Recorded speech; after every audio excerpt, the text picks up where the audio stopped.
আসসালামু আলাইকুম প্রিয় দর্শক, অন্য মঞ্চের আলাপচারিতায় আপনাদের সকলকে আমন্ত্রণ জানাই। সুপ্রিয় দর্শক শ্রোতা, আসসালামু আলাইকুম। যে যেখানে আছেন ভালো আছেন সেটাই প্রত্যাশা করি। ঢাকা থেকে আমার এক বন্ধু একটা জনপ্রিয় দৈনিকের সম্পাদক ছিলেন। তাকে ইউনুস জামানায় তাড়িয়ে দিয়ে সেখানে একজন জামাতপন্থী নেতাকে বসানো হয়েছে।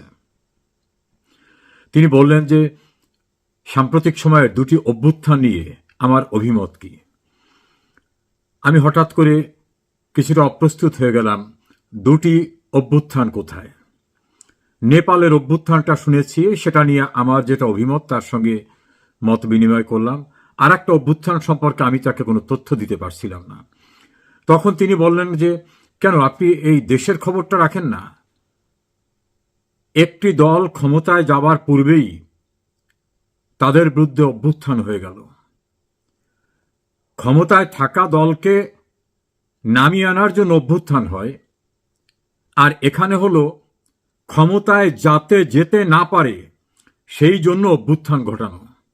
সেই অভ্যুত্থান বাংলাদেশে হয়ে গেল। তখন আমি কিছুটা আঁচ করতে পারলাম যে তিনি কি কথা বলতে চেয়েছেন। বিএনপি 2024-এর 5 অগস্ট প্রধানমন্ত্রী শেখ হাসিনাকে ক্ষমতা থেকে সরিয়ে দেবার পরে সারা বাংলাদেশে যত মব হয়েছে, চাঁদাবাজি হয়েছে, বাজারঘাট দখল, গরুর হাট দখল, মাছের লিজ দখল, ব্যবসা কোম্পানি দখল, স্কুল কলেজের গভর্নিং বডি দখল, আওয়ামী লীগ এবং হিন্দু সম্প্রদায়ের জমিজমা দখল, এইগুলো যে কাজটি মফস্বলে করেছে তাতে মনে হয় যেন দেশটাই দখল করে ফেলেছে। তাদের নেতা জনাব তারেক রহমান তার নির্দেশে বহু দলীয় নেতাকর্মীদের বহিষ্কার করেও এই দখল বাণিজ্য বন্ধ করা যায়নি। অপরদিকে জামাত ইসলামী তারাও ভয়াবহ দখল করেছে। দখলের ভিতরে পার্থক্য, বিএনপি করেছে হাট বাজার ঘাট ইত্যাদি ইত্যাদি, আর জামাত করেছে বিশ্ববিদ্যালয়ের ভিসি সরিয়ে ভিসি দখল, সাংবিধানিক বেশ কয়েকটা প্রতিষ্ঠানের প্রধানের পদ দখল, আইন শৃঙ্খলা রক্ষার দায়িত্বে নিয়োজিত ব্যক্তিদের শীর্ষ এবং দ্বিতীয় শীর্ষ তৃতীয় শীর্ষের জায়গাটি দখল, সচিবালয়ের যারা প্র্যাকটিক্যালি কাজ করেন সেই সকল পদগুলো দখল। এভাবে তারা ইন্টেলেকচুয়াল জায়গা দখল করা সহ ব্যাংক দখল অন্যান্য দখল করে তাদের এস্টাবলিশমেন্টটাকে একটা স্থিতিশীল জায়গায় নিয়ে আসছে যেখান থেকে সবকিছু করা সম্ভব। আর বিএনপির মাঠ পর্যায়ের নেতাকর্মীরা তারা ব্যস্ত হয়ে গেছেন স্বল্প পরিসরে অর্থবিত্ত লুটপাট করতে। এতে এতটা ইমেজ সংকট হয়ে গেছে, জামাত তো ক্ষমতায় যাবে এমন অবস্থায় ছিল না। বিএনপি ক্ষমতায় যেতে পারে যেহেতু আওয়ামী লীগ নাই, ফলে বিএনপি যাতে যেতে না পারে, এই লুটেরা যাতে যেতে না পারে, দখলবাজরা যাতে যেতে না পারে, এমন একটি শোরগোল উঠে গেছে সারা দেশে। এবং সেটাকে একেবারে বারুদের মতো ছড়িয়ে দিয়েছে জামাত ইসলামী এবং এনসিপি। তারা বলেছেন এক স্বৈরাচারকে উচ্ছেদ করে আর এক স্বৈরাচারকে বসাবার জন্য না। স্লোগান দিয়ে বলছেন চাঁদা আদায় হয় পল্টনে, চলে যায় লন্ডনে। এভাবে সারা দেশে বিএনপিকে চাঁদাবাজ দখলবাজ হিসাবে মোটামুটি পরিচিত করে দিয়েছে। আর বাস্তবেও চাঁদাবাজি দখলবাজি প্রচুর হয়েছে, এটা অস্বীকার করার কোনো কারণ নাই। ফলে কেন্দ্র থেকে যতই চাপিয়ে রাখার চেষ্টা করা হোক, বাস্তবতা হচ্ছে চাঁদাবাজি দখলবাজি সন্ত্রাস মামলা বাণিজ্য এমন পর্যায়ে গেছে যে বাংলাদেশের ইতিহাসে এই ভয়ঙ্কর অবস্থা কখনো হয়নি। ফলে ক্ষমতায় যাওয়ার আগেই ক্ষমতায় যেতে পারবে না এই অভ্যুত্থান হয়ে গেল বিএনপির বিরুদ্ধে। তার চূড়ান্ত আকার ধারণ করল ডাকসু এবং জাকসু নির্বাচনে। ডাকসুতে বিএনপি যাদের সঙ্গে রাজনীতি করতেন, একসঙ্গে জোটবদ্ধ হয়ে রাজনীতি করতেন, জামাত ইসলামের ছাত্র সংগঠন ছাত্র শিবির এবং বিএনপির ছাত্র দলকে বলা হতো এক বৃন্তের দুই ফুল, এমনও বলা হতো দুই ভাই একই পরিবারের। মানে এত আপনজন, একই মায়ের দুই সন্তান। এখন সেই অন্য সন্তান বিএনপিকে ফাইনালি সাইজ করে দিয়ে দিয়েছেন। দেউলিয়াপনা কাকে বলে?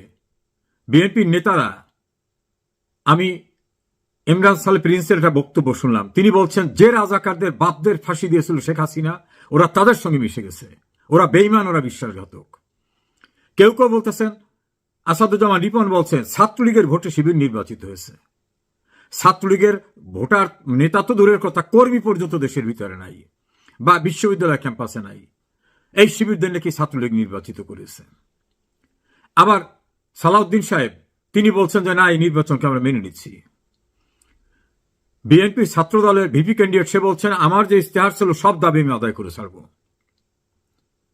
ভয়ঙ্কর পরিস্থিতির ভিতরে অভ্যুত্থান হয়ে গেল, ক্ষমতায় যাবে শুধু চেয়ারটায় বসতে বাকি, এমন একটি দলকে ক্ষমতায় যেতে পারবে না এমন একটি অভ্যুত্থানের ঘটনা ঘটিয়ে দিল দেশের মানুষ, এবং গুরুত্বপূর্ণ ভূমিকা পালন করল তাদের দীর্ঘদিনের রাখি বন্ধন হরিহর আত্মা যাদের সঙ্গে, সেই জামাত এবং জামাতের ছাত্র সংগঠন। ফলে শেখ হাসিনাকে সরাবার জন্য অভ্যুত্থান করেছিলেন এই গল্প যারা করতেন, তারা এখন দেখলেন জনরোষের অভ্যুত্থানে সেই অংশের একটি অংশ ইতোমধ্যেই হেরে গেল। দ্বিতীয়টা, অভ্যুত্থানের মালিকানা দাবি করা যারা, NCP, kings party, doctor Mohammad ইউনূসের পার্টি, তাদের খোঁজ খবর পাওয়া যাচ্ছে না। আপনারা জানেন কেউ কোথায় আছে? তাদের একটা ছাত্র সংগঠন আছে, এটার নাম হলো বাগসাস, বাংলাদেশ গণতান্ত্রিক ছাত্র সংসদ, এইরকম নামটা। তারা ডাকসুতে নির্বাচন করেছেন। তারা বুক খুলে বলছিলেন শেখ হাসিনাকে উচ্ছেদ করেছি আমরা, জুলাই আগস্ট কেউ করতে পারে নাই, বিএনপি না কেউ না, এটা আমাদের অর্জন, কাজী মানুষ এখন আমাদের দিক তাকিয়ে আছে। এখন তাদের ভোটের ফলাফল খুঁজলাম, নিচের দিক থেকে প্রথম হওয়ার মতো অবস্থায়, আলোচনার ভিতরও নাই। এনসিপির নেতাদের ইন্টারভিউ নিয়েছে সাংবাদিকরা যে কি ব্যাপার, আপনাকে ছাত্র সংগঠনে এই অবস্থা কেন? তারা বলল ওদের আমাদের সঙ্গে কোনো পরামর্শ করে নাই। আবার এই এনসিপি এবং তাদের যে বাকসাস, এখান থেকে প্রায় 200-র অধিক নেতাকর্মী ইতিমধ্যে ত্যাগ করে চলে গেছে। 2 জন সেনা কর্মকর্তাকে যোগ করিয়েছিলেন এনসিপিতে, তারাও চলে গেছে। উমামা ফাতেমা নিজে ক্যান্ডিডেট হয়ে গেছেন। এভাবে এনসিপি নামক যে সংগঠন এবং তাদের যে ছাত্র সংগঠন, যারা জুলাই আগস্ট কথিত আন্দোলনের একক মালিকানা দাবিদার, সেই সন্ত্রাসী কর্মকাণ্ডকে আন্দোলন দাবি করে মালিকানা দাবিদাররা হারিয়ে গেছে, খবর টবর নেই। তাহলে অভ্যুত্থান হয়ে গেল, তারাও হারিয়ে গেলেন। কোথাও কারো শব্দ টের পান? জাহাঙ্গীরনগর বিশ্ববিদ্যালয়ে খোঁজ নিয়েছি, অস্তিত্ব থাকবে না। আমি গ্রাম্য ভাষায় যদি বলি জমানত বাজেয়াপ্ত হয়ে যাওয়ার অবস্থা। ঢাকা বিশ্ববিদ্যালয়তে খবরই নাই, একটা পদও পায়নি, হলেও পায়নি, মূল কেন্দ্রীয় সংসদে পায়নি। জুলাই যোদ্ধা, কি জুলাই যোদ্ধা? দুর্নীতি, স্বজনপ্রীতি, মব সন্ত্রাস করে সারা দেশে আইন শৃঙ্খলা পরিস্থিতি ধ্বংস করে দিয়ে রাস্তাঘাটে মানুষ পিটিয়ে মেরে এমন পরিস্থিতির সৃষ্টি করেছে যে মানুষ তাদেরও প্রত্যাখ্যান করছে। এখন আর কোথাও যায় না। গোপালগঞ্জে সেনাবাহিনী, র্যাব, বিজিবি, পুলিশ এবং ঢাকায় বসে স্বরাষ্ট্র মন্ত্রণালয়ের মনিটরিং সেন্টারে বসে একেবারে দূরবীন দিয়ে পরিস্থিতি দেখে নির্দেশনা দিয়ে নির্মমভাবে মানুষ খুন করেও সেখান থেকে তাদের ফিরিয়ে আনা যাচ্ছিল না। আর একটা জায়গায় তারা গেছেন, সেখানে কুকুর বাহিনী, যেটা ডগ স্কোয়াড, সোয়াত বাহিনীও নেওয়া হয়েছিল, তারপরে রক্ষা হয়নি। এখন যদি পুলিশ, আর্মি, র্যাব, বিজিবি না থাকে, তাহলে বাংলাদেশের কোথাও তারা যাওয়ার মতো অবস্থা নেই, কারণ জনরোষ এমন জায়গায়। তাদের নেতা লন্ডনে গিয়েছিলেন, হোটেল থেকে নামতে পারেন নাই প্রবাসী বাঙালিদের জনরোষে। তাদের আর এক নেতা আর এক দেশে গিয়েছিলেন, সেখানে এমন অবস্থা হয়েছে যে গভীর রাতে পুলিশ এনে তাকে উদ্ধার করে হোটেল নিতে হয়েছে। তাদের আর এক উপদেষ্টা, তিনি গিয়েছিলেন আর এক দেশে, দৌড়ে এয়ারপোর্টে ঢুকতে হয়েছে। পৃথিবীর কোনো দেশ আর নিরাপদ নাই, বাংলাদেশ তো বটেই। তাহলে আমাদের উপসংহার কি? লন্ডন থেকে গিয়ে ক্ষমতায় প্রধানমন্ত্রী চেয়ারে বসবেন জনাব তারেক রহমান, 5 আগস্টের পরে মির্জা ফখরুল ইসলাম আলমগীর এই ঘোষণাটাই দিয়ে দিলেন, অপেক্ষা করেন, খুব শিগগিরই আসতেছে, আপনাদের এই সমাবেশে তিনি বক্তব্য রাখবেন। খবর নাই, 1 বছরের বেশি হয়ে গেছে তিনি যাননি। তিনি হয়তো বুঝতে পেরেছেন পরিস্থিতি কি। আর বুক ফুলিয়ে ঢাকা বিশ্ববিদ্যালয়ে দাম্ভিকতার সঙ্গে চলে কেন্দ্রীয় ছাত্র সংসদ সহ হল সংসদ দখল হয়ে যাচ্ছে, শুধু রেজাল্টটা ঘোষণা করতে বাকি, ফলাফল 0। বিএনপির পরিস্থিতি সারা বাংলাদেশে এইরকম। আর কথিত জুলাই আগস্ট আন্দোলনের সোল এজেন্ট, সোল মালিকরা ছাত্র সংসদ নির্বাচনে নাকি মানুষ তাদেরই আস্থা রাখবে, তাদের কোনো খবর নাই, ডাকসুতেও নাই, জাকসুতেও নাই। আমার ধারণা আর কোনো সুতে আর কোথাও থাকবে না। আর দেশের ভিতরে কোথাও এখন আর পুলিশ, আর্মি, বিজিবি, র্যাব সব নিয়েও আর যাওয়া সম্ভব হচ্ছে না। তাহলে এই 2 চ্যাপ্টার ক্লোজ। দাঁড়ালো কি? প্রতিষ্ঠিত হওয়ার আগেই, যাতে প্রতিষ্ঠিত না হতে পারে, অভ্যুত্থানে শেষ। ওই সম্পাদক আমাকে বললেন, দুধকে যখন জাল দেওয়া হয় উতলে ওঠে, তখন অনেকের ধারণা আরে এত দুধ রাখবো কোথায়, আগুনটা যখন একটু নিভে যাওয়ার মতো অবস্থা হয় তখন দেখে উপচে পড়ে হাড়ির নিচে তলানিতে আর নাই। এই হঠাৎ করে সন্ত্রাস করে, মফসরে সন্ত্রাস করে, মানুষ খুন করে, আইন শৃঙ্খলা পরিস্থিতি ধ্বংস করে, প্রশাসনকে ব্যবহার করে উত্থান দেখানো যায়। শেকড় যদি মাটিতে গ্রথিত না হয়, মানুষের ভালোবাসার কাছে না যাওয়া যায়, মানুষ যদি আস্থায় না রাখে, তাহলে ঘটনা এরকমই হয়। পরে আমি দেখলাম আমার বন্ধু সম্পাদকের কথা সঠিক, 2টি অভ্যুত্থান হয়ে গেছে।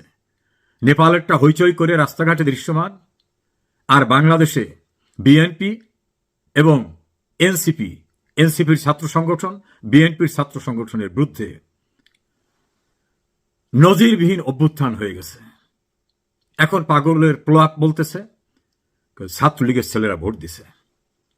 তা বিশ্ববিদ্যালয়ে তাহলে ছাত্রলীগের এত লোক আছে, ছাত্রলীগকে নাকি প্রত্যাখ্যান করছে মানুষ, একেবারে এত খারাপ যে ওদের কেউ ভোট দেয় না, ওদের ইউনিভার্সিটি টিকতে দেয় না। এটা হলো বিএনপির বক্তব্য ছিল। এখন সেই বিএনপি আবার বলতেছে না না, ওই ছাত্রলীগরাই ভোট দিয়ে শিবিরকে বিজয়ী করেছে। কথা কোনটা সঠিক? বলছে যে ছাত্রলীগ সব পালিয়ে গেছে, আবার এখন বলে ছাত্রলীগ সবাই এসে ভোট দিয়েছে। ঢাকা বিশ্ববিদ্যালয়ে প্রায় 31,000 ভোটার ভোট দিয়েছে অ্যাকর্ডিং টু রেজাল্ট। তা শিবিরের নাকি ভোট টোট নাই। তাহলে এই 31,000 ভোটারদের অধিকাংশই কি ছাত্রলীগের? আমি যদি সেটাকে ধরি, তাহলে ছাত্রলীগ সর্বত্র। আর ছাত্রলীগ একটি ধর্মভিত্তিক ছাত্র সংগঠনকে ভোট দেবে, is it A believable story? এটা কোনো নির্বোধেও বিশ্বাস করবে? আবার বিএনপি বলছে চোরাচালানি করে, কৌশলগত জালিয়াতি করে এটা করছে। তারা বলছে যে ভোট চোরাচালানি হয়েছে, জালিয়াতি হয়েছে, রিগিং হয়েছে। আবার বিএনপির এক নেতা বলছে এটা কিন্তু একটা বড় মেসেজ, এটা ভালো হয়েছে, কারণ আমরা এই রেজাল্ট থেকে সতর্ক হয়ে গেলাম, সারা দেশে আমাদের প্রস্তুতি নিতে হবে। সারা দেশের জন্য এই ঘটনা নাকি তাদের জন্য মঙ্গলজনক হয়েছে। কোথায় মঙ্গল, কোথায় অমঙ্গল, এত দ্রুত সিদ্ধান্ত নেওয়া যায়? রাজনীতির দূরদৃষ্টি না থাকলে, পরিপক্কতা না থাকলে যা ভাবেন তাই হয়। রাস্তাঘাট এখন লোকজনে বলতেছে। একজন আর আজকে একটা ইন্টারভিউ দেখলাম একটা পত্রিকায়, এবং তার ভিডিওটাও দেখলাম। তিনি বলছেন আমি বিএনপি করতাম, আমি এখন আওয়ামী লীগ করি। কারণ যেভাবে সন্ত্রাস করছে বিএনপি, যে ঘটনা ঘটিয়েছে, আর তাদের সঙ্গে নাই। অন্তত 5 জন রাস্তার লোকের ইন্টারভিউ দেখলাম ওই পত্রিকার অনলাইনে। তারা বলছে যা কিছু দেবারে দেশে শেখ হাসিনা দেশে, এবং দেশ শাসন কিভাবে করতে হয়, মানুষের কল্যাণ কিভাবে করতে হয়, সেটা শেখ হাসিনাই জানে, তাকেই দরকার। এবং গণহারে রব উঠেছে, আগেই ভালো ছিলাম, আগেই মানে শেখ হাসিনার সময় ভালো ছিলাম। আওয়ামী লীগকে বাদ দিয়ে নির্বাচন করে সরকার গঠন করবেন, 1 বছরে প্রশাসনের, সিভিল অ্যাডমিনিস্ট্রেশনের পাশাপাশি আর্মি সব ব্যবহার করেও রাস্তাঘাটে বের হতে পারছেন না, বোঝানো অবস্থা। একাধিক নির্বাচনে কোথাও টিকলেন না। তাহলে আর কি হবে? না, আওয়ামী লীগকে বাদ দিয়ে কিছু হবে না। আওয়ামী লীগের বিরুদ্ধে সন্ত্রাস করে শেখ হাসিনাকে সরিয়েছেন, ওটা কোনো গণ অভ্যুত্থান ছিল না। অভ্যুত্থান কাকে বলে এখন তাকিয়ে দেখেন। সারা দেশের মানুষ নাকি আওয়ামী লীগকে ঘৃণা করেছে, আওয়ামী লীগকে পরিত্যাগ করেছে। এখন সেই মানুষের কাছে army, RAB, BGB, BDR, dog squad, সোয়াত এত কিছু নিয়েও টেকা যাচ্ছে না, মঞ্চে বোতল মেরে দেয়। আর বিএনপিকে তো এখন ট্যাগিং হয়ে গেছে, ট্যাগিং না, এটা বাস্তবতা, দখলদার বাহিনী হিসাবে চিহ্নিত হয়ে গেছেন। মানুষের ভয়, এমনকি যারা বিএনপি ডাইরেক্ট করে না কিন্তু মনে মনে আওয়ামী লীগ বিরোধী, তারাও বলে ক্ষমতায় যাওয়ার আগেই আমাদের লিস্ট থাকতেছে না, বাগান থাকতেছে না, ব্যবসা প্রতিষ্ঠান থাকতে